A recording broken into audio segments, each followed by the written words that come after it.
The first night of the NFL draft told some stories, some truths, and Travis Hunter stole all of the thunder from the quarterbacks. We'll talk about everything that happened here on Locked On NFL. The barbershop is open and Tony Wiggins has a chair for you. He's ready with some real NFL talk. The local experts of Locked On bring their expertise, and Wiggy is ready with his clippers and shears. Sit down and enjoy. The new Locked On NFL starts now. Locked On Podcast Network, your team every day. That is what it is. It's your team every day, even the day after the first round of the NFL draft, especially then. Here on Locked On NFL, we thank you for making us your first listen, reminding you that we're free to subscribe to wherever you get your podcast, whether you watch or listen. Make sure you tap in to that location each and every day. Today's show is brought to you and sponsored by LinkedIn Jobs, because they help you find qualified candidates you want to talk to faster. Post your job for free at linkedin.com/LockedOnNFL. Terms and conditions apply. The wait is over. It is Friday. That means it's the day after the 2025 NFL draft. Me and my man Matt Williamson, as always, going to run it down here on a Friday for you. And let me tell you what we're going to talk about. The Falcons heard Matt Williamson talk about them not sacking the quarterback over the last 20 years, so they double dipped. Dallas heard me say, get back to being Dallas and build the trenches, because they also went interior. In the second segment, the Dolphins heard Matt Williamson say they need less Ferraris and more dump trucks. And they took the Steelers' dump truck, so the Steelers, in turn, took another dump truck. We'll talk about them in the middle of the show, but we're going to start the show talking about the quarterbacks that were taken and the moment that was taken from those quarterbacks, Matt Williamson, by Travis Hunter. So I love it. I mean, it's a lot to give up. It really is. And first off, I commend the Browns, because they went 3 years after the Watson trade of really getting nothing out of the draft. They come into this draft with the most draft capital in the entire draft, but I don't think they were really well equipped to throw Hunter on their team without a quarterback in place and an O-line that I really think needs revamped. I think Hunter is far and away the best prospect in this draft. If I had to put a chip down of one player that's going to the Hall of Fame, that's who I would take. And I hope for the Browns' sake, it's not, man, remember when the Browns traded away from that superstar from Otani? They did that. They did it. They also did it with Julio. Remember? Yeah, good point. So we'll see how that worked out if we look backwards. Let me hear from Spencer. But super quick, I love how much the Browns got in return. I mean, that's the thing. I do. Now, what do you do with the picks? Absolutely. I think they did a lot. I'm going to talk about it in just a second. Okay, let's hear from Spencer German, and then I'll give you my spill on what the Jaguars did, and I'll give you my spill on why the Browns were not wrong in what they did. With the fifth pick, after a swap with the Jacksonville Jaguars, the Cleveland Browns select Mason Graham, defensive tackle, Michigan. Let's bring in Locked On Browns host Spencer German. Spencer, first off, how do you like the move by the Browns that essentially have them empowered to select a quarterback this year, next year, now with them owning 3 of the top 36 picks, of course, including this one, and 33 and 36? Yeah, this is why we love draft night, right? You kind of come in with a plan. I think I recorded a short that was all set for Travis Hunter to be the pick, and then they throw you for your loop. So I always knew that trading back was on the radar for the Browns, and I think it just has a lot to do with where they're at as a team right now. In a rebuild, trying to sort of figure it out on the fly here. There's been a lack of talent sort of being added to this roster the last couple of years, because they haven't had first-round picks, obviously, after the Deshaun Watson trade. So this feels like a smart move from the standpoint of, yes, they could have taken Travis Hunter, and I think it would have been a good move as well. He could be a transcendent player in the NFL level, especially with Andrew Berry talking about him, comparing him to Shohei Ohtani last week. He would have been that type of guy. But this gives you a chance to now add 3 guys in the top 36, really fill out this roster and supplement it with talent that you need to sort of get yourself back to competing at a high level. So, I think there's some shock initially of man, we thought it was going to be Travis Hunter for a month, and now it's not. But once that wore off, the dust sort of settles on this. And I think Andrew Berry did maximize the value of this pick by getting all the draft capital he did. And frankly, as you alluded to, putting yourself in position to, if you don't get a quarterback this year, maybe finding that franchise guy next year in a class that's supposed to be even better. All right, let me give you my spiel real quick. I think the Browns if it weren't for the fact that Travis Hunter is a total freakazoid and a total generational type player in a draft that did not have more than maybe 2 or 3, I would have said, God, man, they fleeced him. In fact, early in the day when someone actually suggested that was the type of compensation they were going to get, I said, no, I hang the phone up. But then I thought about it. And it's one of those things where you really see how convicted the Jaguars are. That means that they absolutely have a plan for Travis Hunter. They know exactly what they're going to do with him. It's like both teams won here. Both teams won because, it's not, you want to win on the field, not necessarily at the box office, but the Jacksonville Jaguars are able to do both. Now, Cleveland, let's not forget now, they got Mason Graham. They're going to plant him right next to Myles Garrett.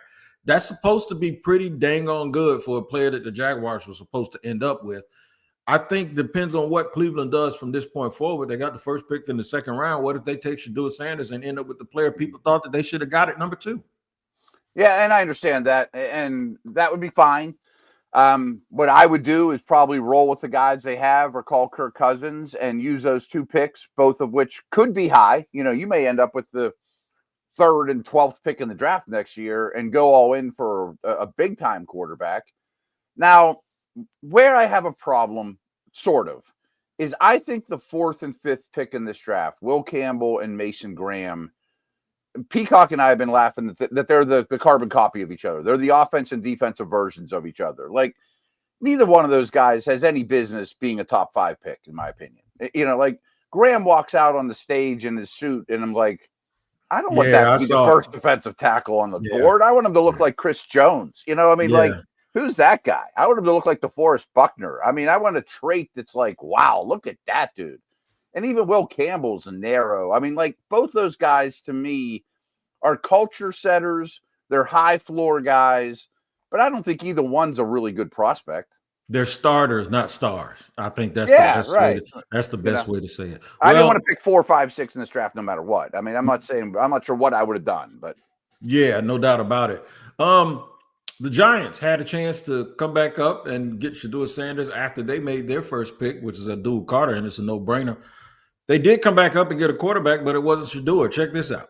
25th pick, the New York Giants select Jackson Dart, quarterback, Ole Miss. Let's bring in Locked On Giants host Patty Traina to break down the pick at 25. So, Patty, the Giants go back to the well to get their guy under center from Oxford. What do you like about the pick of Dart at maybe a safer 25 versus a pick at 6 like Daniel Jones in 2019, but harkening back to another nice pick from Oxford?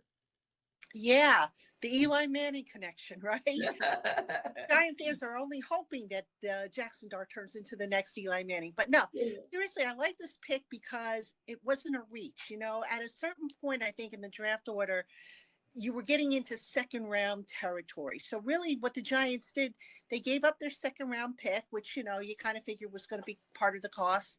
They gave up one of their third round picks, which, we figured would be the case. And I think they gave a future pick as well. I think it was a future 3. So really not a bad deal if you think about it. If Jackson Dart turns out to be the next franchise quarterback for this team, it's really been, it's a good deal. And it's a lot less than what it cost them to get Eli Manning back in the day. They're going to get a good player out of Abdul Carter. He's going to be a fabulous rookie. He's going to really help their defense with the dudes that they already have on that team. But Joe Shane and Brian Daboll, they went for it here with Jackson Dart. I like him a little bit as a player. I just don't like his late game decision making. What do you think about the pick? I don't love the player at all. I'm sure we'll talk about Pierce. At least the price wasn't what Atlanta paid to get Pierce. So I'm all for take as many bites at the quarterback apple as you possibly can. Maybe I'm wrong on the eval and he turns into a good player. Or, it seems like a job saver. It sounds like you're keeping the owner happy. The owner said, you have to get a quarterback in this draft. Like, well, we want Abdul Carter. Well, better get a quarterback in this draft. Okay, owner, we got you one. But it wouldn't shock me either, much like Levis or somebody like that they still win 5 games this year. The new coach comes in and says, I don't like Jackson Dart. You know what I mean? Right. That's pretty much the way it works. There was another opportunity before that for Shedeur Sanders to get picked in a place where some people thought was perfect. It's the place that very well. We'll discuss that in just a second here. Talk about the Pittsburgh Steelers and the Miami Dolphins investing in some dump trucks. We'll do that in just a second here on Locked On NFL. Today's show is brought to you and sponsored by LinkedIn. As a small business owner, your work does not end when the clock hits 5. Your business is always on your mind, which means when it's time to hire, you need to hire a partner that works just as hard as you do. That's where LinkedIn Jobs comes in. When you clock out, LinkedIn clocks in.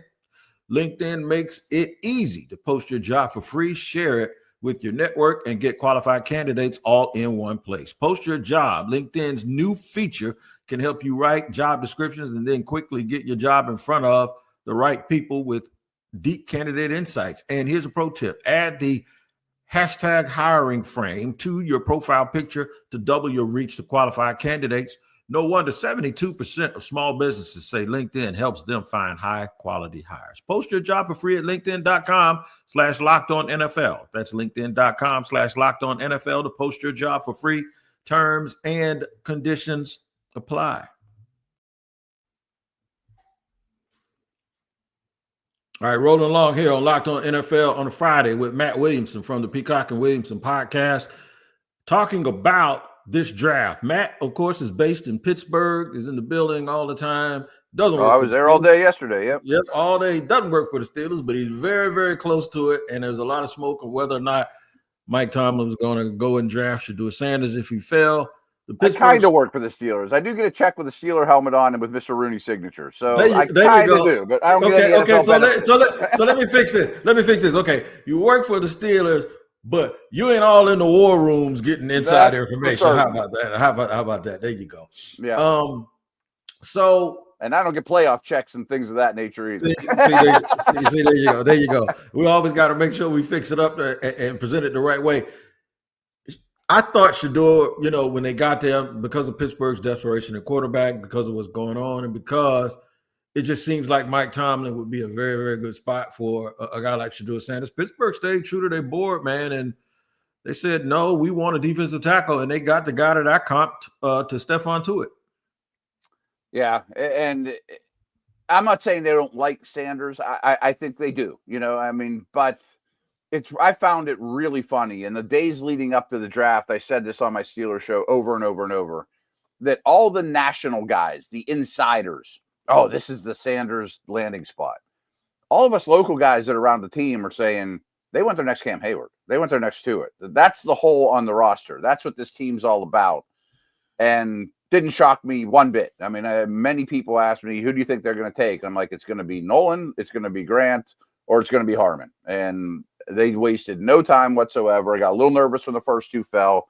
That's just what they do. I think next year they'll go all in for a quarterback. This year it'll be Aaron Rodgers, and they're building the lines of scrimmage, Big body of work team of the Pittsburgh Steelers. Here's Chris Carter talking about the pick. With the 21st pick, the Pittsburgh Steelers select Derek Harmon, defensive tackle, Oregon. Let's bring in Locked On Steelers host Chris Carter to break down this pick. So, Chris, you broke the news that the Steelers would go D-tackle with Harmon, as they did indeed. So, in addition to your intel and really your connectivity within the organization, what made you so confident that the Steelers would indeed go defense and go with Harmon? Well, it was particularly defensive tackle because it was a huge need. You look at that playoff loss to the Ravens. It wasn't just Lamar Jackson and Derrick Henry beating. It was Tyler Linderbaum. It was that Ravens interior offensive line that outside of Cam Hayward, they were just moving guys off the ball. Guys like Larry Ogunjobi, Keanu Benton, they couldn't plug in the nose. They couldn't be a force in the middle. And that led to big problems. So the Steelers needed help in the middle part of the defense. You also look at their pre-draft visitors. They brought in 8 defensive tackles, 9 running backs, but the 8 out of the 8 defensive tackles, about 3 of those guys I slotted as potential first round guys. And Harmon, to me, was the best of the guys they brought in. Now, I had Kenneth Grant ranked higher than Derek Harmon, but Derek Harmon they loved. When I talked to Derek Harmon at the Combine, Tanitra, he talked about Cam Hayward so much. He's like, that's the guy I model my game after. And you look at their builds; they're almost built the same exact way. I think Harmon, the guy's a little bit longer of arms, and I think Cam was a little bit heavier coming out of college, but they were built so similarly in college. And also Harmon leading all of college football's interior defensive linemen and pass rushing pressures. It just all added up to being the guy. Man, Pittsburgh is that team. You know who they are. And I'm not telling you nothing you don't know, but I'm just telling you, I'm showing you how much I know about the team. That's all.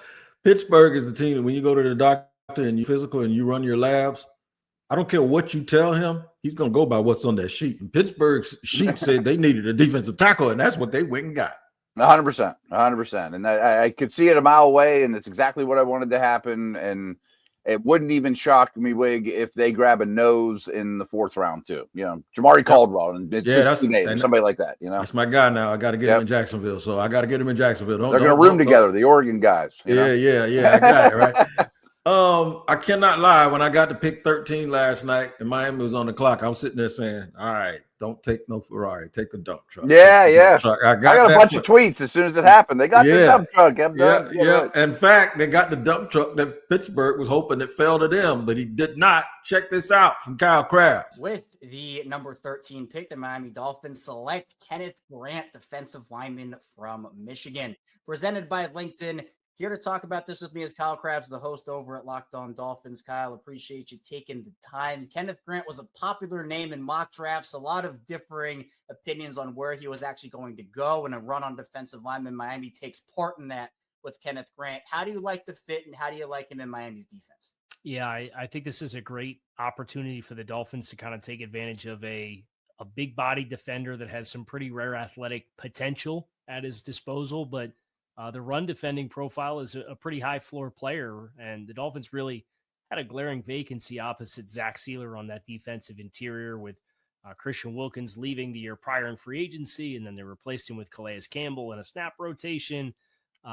It's a kind of an intersection of need. He was one of my 3 best available players for the Dolphins at that spot, and obviously leaning into the trenches. This is a team that last couple of years, they've gotten punched in the mouth up front on both sides of the ball. And you like adding a 330, 340-pound anchor in the middle that can kind of help you change that a little bit. Now, people need to be patient. This is a situation where one player doesn't totally change the team. It's like if you want to get stronger and you go to a gym for a week and say, there, I did it. No, it's an ongoing process, but it's a pretty good start. My New Year's resolution. I lasted a whole week, right? Yeah. January 8th, you ain't in the gym no more, right? Right. So, but my thing is, this is a good start for another one of those front offices that kind of feels lame duckish to me. So it's nice that they didn't just go and make a splash. They did what needed to be done.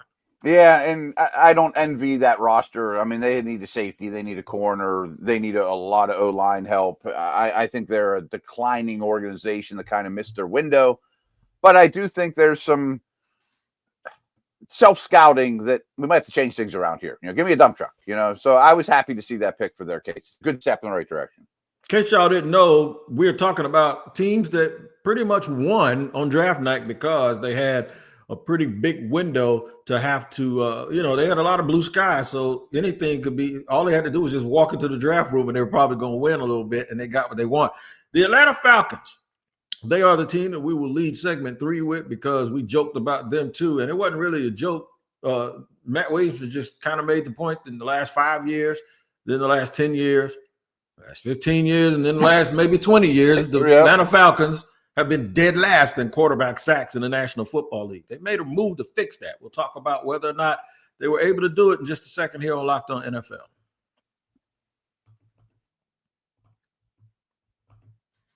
All right, today's show is sponsored and brought to you by FanDuel. The NBA playoffs they're here right now, man, and they're moving. Ja Morant got hurt. Jimmy Butler got hurt. What are we going to do, man?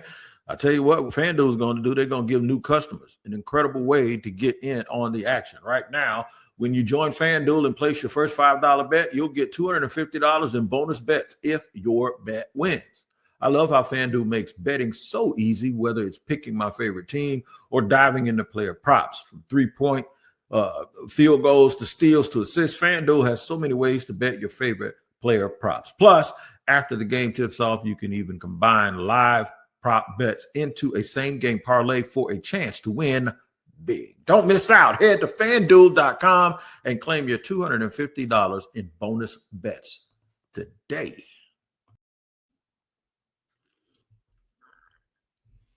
All right, let's keep getting to it here. Biggest winners of the NFL draft, the teams that we believe addressed their biggest needs in the right way based on the things that we have said before on Locked On NFL. And we talked about the Falcons and the fact that, well, first of all, they hadn't drafted a player from the University of Georgia in the first round in like I don't know, maybe forever or going back a long ways. And that's weird since the University of Georgia seems like Philadelphia. How the Eagles got all of those picks and they picking in the back of the draft. And y'all right there in Georgia and y'all ain't picking none of them. And the Eagles got a whole bunch of guys from Alabama too. I wonder why Howard keeps winning. But they finally got they finally got it right in Atlanta. Check out my man Aaron Freeman as he talks to Kevin Oestreicher. And shout out to Denisha Baptiste, also Denisha Baptiste, and Kevin Oestreicher for doing these last night in our clipping station. But here's Aaron Freeman talking about their second of their 2 draft picks. They took Jalen Walker first and then made a move, as Matt mentioned, to get back into the end of the first round and took James Pierce. Check this out. With the number 26 pick, the Atlanta Falcons select James Pierce, edge from Tennessee, presented by LinkedIn. Here to break this down with me, it is Aaron Freeman, the host of Locked On Falcons. Aaron, the Falcons had a pick earlier in the draft. They decide they were not done. They wanted to move up and pick again. Hefty haul the Falcons gave up for James Pierce. Let's start with that. How did you like the package that Atlanta gave up? Because the Rams, they wanted some draft capital to move back, and Atlanta certainly gave it to them. Yeah, the Falcons only had 5 picks going into the draft, so I did not expect the Falcons to trade up because they needed to trade down to get more than 5 picks given some of their holes. But giving up a future first is certainly going to be something that is going to be a little questionable just because there's a little bit of pressure on Raheem Morris, the head coach, and general manager Terry Fontenot.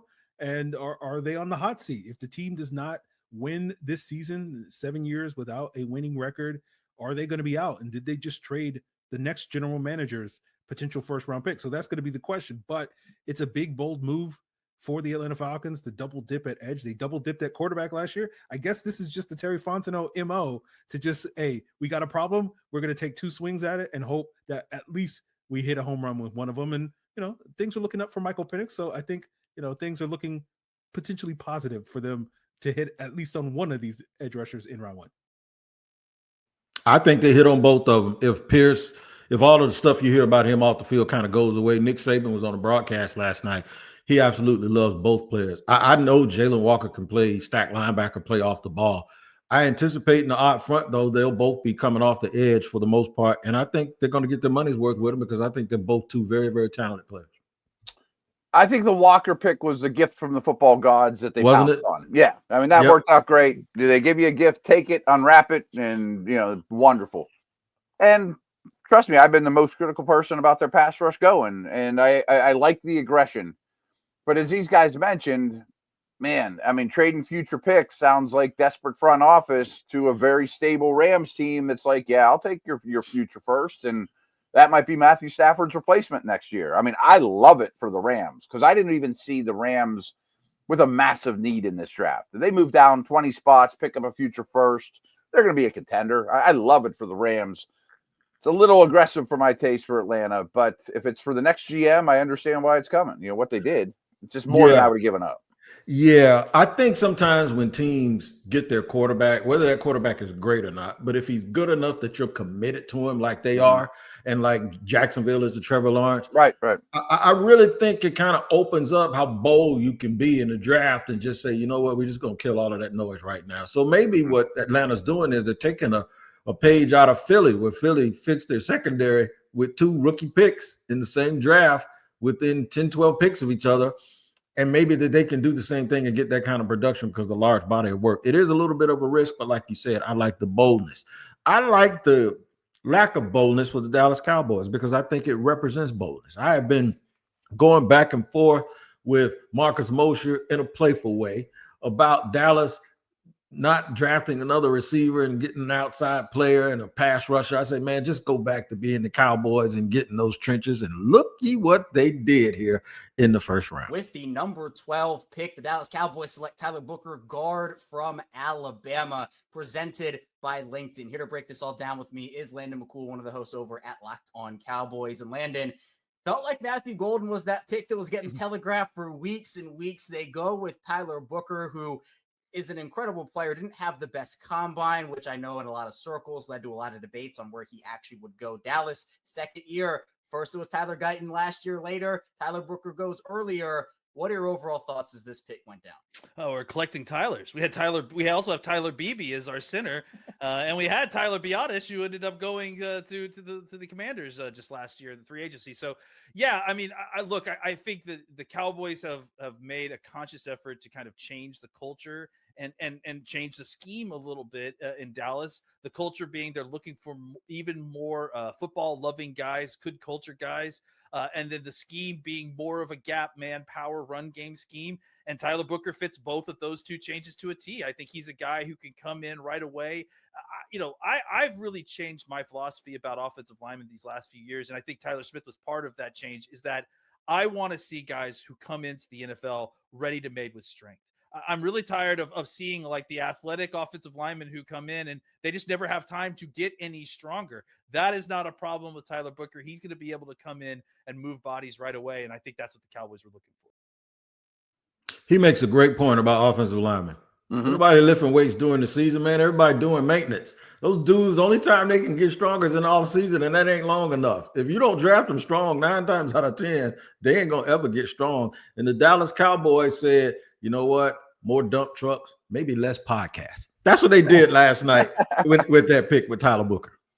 Yeah, and most years I'd be critical of it because, you better be a great guard prospect to go 12 overall, in my opinion. And I don't know that Booker's a great guard prospect, but there's not a lot of great prospects in this draft. And I love Emmett and Irvin and Aikman, but the stars of that team were the guys in the trenches. It was Stepnoski and Allen and Newton and those dudes. I mean, they made the world go round. And say what you want about Jerry, I think he very, very, very much recognizes that. I mean, 3 of the last 4 years, they've drafted an offensive lineman in the first round named Tyler. And then they also found Beebe last year. So I love the approach. And I think he also is a high culture guy as well. So I totally understand it.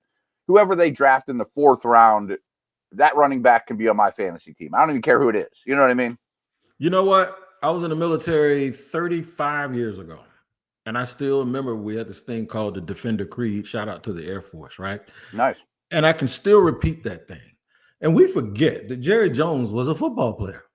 We forget. We look at all of this other stuff. It doesn't look like it anymore, but right. Right. And I say that, and people will go, it was a long time ago. The point that I was making about the Air Force, there's some things you never forget.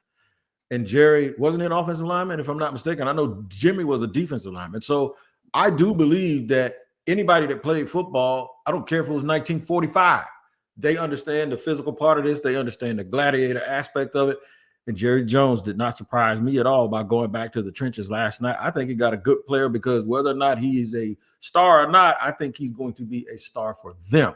And I think he really, when you add him to those other two pieces, because they keep talking about getting back to running back and getting a running back. You got to get back to running the ball. You got to block first. And their position right here at the top of the 2nd round, is this Shador? Is this Travion Henderson? Is this Quinshon Judkins, who I think is a perfect fit for what they do in Dallas? This is the time, man. This is a good thing. Day 2, Matt, who you watching? Mike Green shocks me that he's still there, but I think it was the off-the-field stuff. And then I think it's just – I don't think he's a 4-3 guy. I think he's a guy that has to play in a 3-4. Who else you got today is those dudes you're surprised that are still there? It's something I do for Steelers.com. It's real generic. They just ask me every draft after the first day, after the second day, just give me your top 20 available, not for the Steelers, just for anyone. In alphabetical order, I'll just run through them. Darius Alexander, Trey Amos, Luther Burden, Alfred Collins, Nick Enuware, Mike Green, as you mentioned. Both the Ohio State running backs, Jaden Higgins, Caleb Johnson, Will Johnson. That one shocked me a little bit. Jalen Milroe, who I still kind of have a candle lit for. Benjamin Morrison, Siobhan Ravel, Shador Sanders, Carson Schwessinger, Nick Scorton, Tyler Shuck, and Mason Taylor. And I could have went on and on and on. I think day 2 is really the sweet spot of this draft. Yep, I think it is. And if you have multiple picks, Jaguars have 3. This is a good time for you to be able to go out and get you another starter. The Jaguars only had 1 pick yesterday, but they say they got 2 starters, baby. They got a corner and a wide receiver. I love it. All right. Yep. Watch it all weekend. Make sure you tap in the Locked On Podcast Network, because there will be reactions and instant reactions to more picks. Make sure you check it out all weekend wherever you get your podcast. For Matt Williamson, we'll be back next Friday. I'm Tony Wiggins. Thank you for joining us and spending almost 30 minutes with us here today. We appreciate it. We do not take you for granted. Thank you very much again, and we'll see you next time.